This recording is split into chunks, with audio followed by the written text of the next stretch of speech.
Merdeka, merdeka, merdeka. Bulan kemerdekaan kembali lagi. Hari ini kita menyaksikan pelancaran Bulan Kemerdekaan di Sekolah Menengah Kebangsaan Sultan Abdul Samad. Sebagai seorang murid di Sultan Abdul Samad dan juga rakyat Malaysia, saya berasa sangat bangga menyambut Hari Kemerdekaan ke-69. Genggam harapan, semarak jiwa tanpa sempadan. Penya ui cie, kawan bersama, sing kawin sing laci ke hati.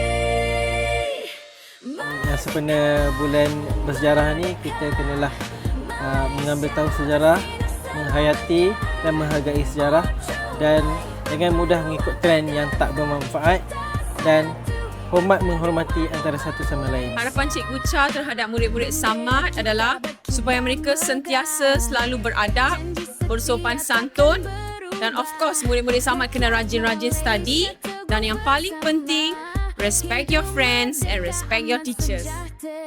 Bersama kita genggam harapan, semarak jiwa tanpa sempadan. Merdeka ni bukan sekadar bermaksud kita bebas, tapi kita boleh hidup dalam keadaan yang aman.